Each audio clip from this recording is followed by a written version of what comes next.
Ayun guys, meron tayo dito. Pinili nga pala natin to sa TikTok. Rice topping siya. Parang rice in a box pero in a pouch siya. Ayun o. So ayun. Kagandaan dito, hindi ko naiintindihan. So, hindi na lang natin yung video kung paano lutuin. So, binuksan ko na yung isa. Ito isa. Ay, malalaman. Ito siya, yung rice niya. Tapos, ito yung flavor niya.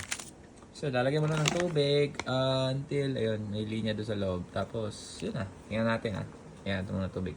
Lutuin ko muna. So, yan. Lagyan mo lang yung bigas. Ayan natin ng butter.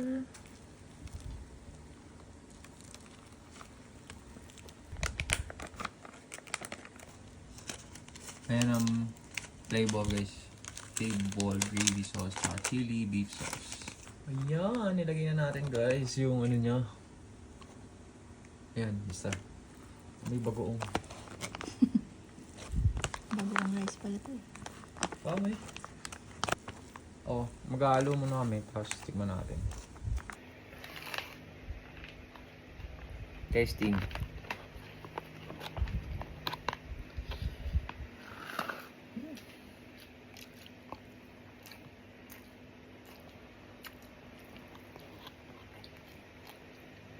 Fried rice.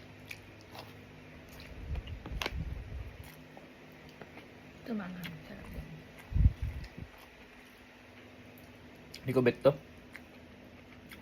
Lasang ano, bulaklak tsaka dahon. Ay. Lasang inchi. Ay. Inchi sabihin. Ano lasa? Okay naman. Lasa sa ano, masyadong malasa yung parang puro spices. Spices, yeah. May hap. Ayoko lang ganun. Kasi weird doon nung ano, texture nung kanin. Parang ano, noodles.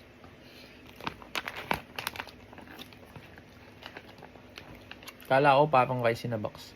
Siyempre, instant eh. Masarap siya. I like this.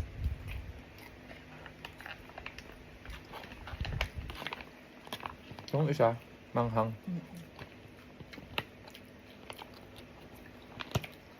Mas gusto ko lasa nito. Kaya lang.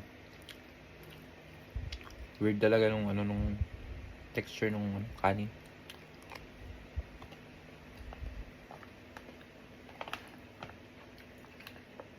Bili ba ako ulit? Hindi. Ang tip nyo. Ayun, lagay ko yung ano, yellow basket na. Tikman nyo din. Malay nyo, gusto nyo. Hindi naman tayo present, diba? Bye.